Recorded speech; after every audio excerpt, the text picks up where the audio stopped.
OMG, folks. It is another episode of I Am That. And yes, it is another one with my homie here.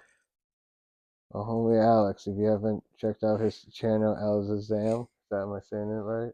Yes, Alanizam. Alazam. Ayazym. Check it out. I mean, there's a lot of cool content in there. He's a cool dude. This is Emma. You know I love her for my dog shorts. Anyways, so, yes, this is chapter 77. I and mine are false ideas. So, I think we were kind of discussing beforehand. I mean, I wanted you to kind of, and I wanted to wait till to start recording for you to say it because you were kind of brilliantly laying it down what this chapter fundamentally is like to the series. And I was telling you, like, it's okay. You can just say that. Like, it's not a big deal. It's just another instance where he's using whatever their concern is, the questioner's concern, to point them back to themselves and say, well, this is the way it is, this is the facts. You're not what you take yourself to be, and all these concerns you have are I and mine concepts. They're false ideas, and they all relate to the body, not to you, because you're not the body. And it's a lot of that same stuff, the same teaching, and he's using this person's concern with. They come to him, and they're concerned with their own attachments to family and possessions, and Literally say so. Like, not, no parsing of words at all. And he literally says at one point, like, and what about my possessions in terms of, like, worry, and I am left with the problem of survival. Like, these are like concerns and questions he brings up all throughout. Well, I will say, the thing about this chapter, I will say, it is one of the shorter ones and more dense ones. So if you want like a very quick, like, this is a very good way of like being introduced to Maharaj, especially if you're kind of more already more familiar with a lot of like higher reading and higher type of level. I don't know how to say, you know what I mean? Like, very dense sort of reading. If that's more your jam, this is a very good chapter to kind of jump into if you want to just jump into like a chapter. Like, and it is a chapter where he's trying to get you off the identification with the body and off the identification with possessions, and basically pointing to the fact that he says, I appear to depend on everything, but in fact, all depends on me. Pointing to the fact that the body may seem like it depends on all these different factors, but in fact, there's this other thing called the self, which is who I really am, which is doesn't depend on that. And I like that he uses the uh, that's film one, house. yeah, that's one of my favorite metaphors. He uses that quite a He used bit. it quite a bit, yeah. I like anytime he uses like a cinema type, Yeah, and yeah. I know because for you personally, because you're like a big cinema fan, but also like I feel like for me, I think that's just a good metaphor in general. But yeah, I agree. Like, that's one of my favorite metaphors, and there's a lot of good metaphors he uses in general that I appreciate. He's just a metaphor master. I say this all the time, but it's just I think he does it so many times. It's so dense. Is there any part of this you think that you want to quote in particular? I'm just trying to get like a feel for like what's the overall. I get that I and mine are false ideas, but I'm trying to figure out like what is the overall takeaway for this. I think for me the takeaway is um your identity is false, and along with your identity being false, the I and mine, anything are also false, and this person is particularly hung up on this idea of my children or my husband or my possessions, and he's just saying like those are false ideas because the core identity behind them is not real. Yeah. exactly. It's it's not that it's only not yeah, it's not real. It's just it's like a reflection and just like I say, it's like a cinema picture. Like I say, he uses that metaphor in here. That's one of my favorites. And like I say, it's hard to say much without getting too thick in the weeds about it. But like, if you get too thick in the weeds about it, this one will be like hours long. But luckily, it's a chapter by chapter review. If you want to understand, like, man, what is this? Maharaj, I am that.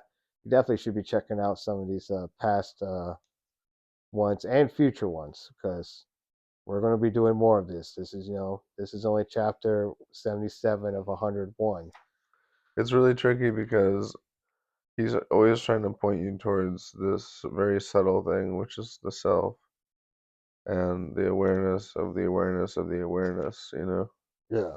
So to talk about it is actually quite challenging because it's like talking about air or something like, what does air taste like? You know what I mean? It's like, what does water taste like? It's like very, very hard to explain. Well, here's a good back and forth I do like. Questionnaire. Out as page 427. We both have books, which I know it makes it fancy.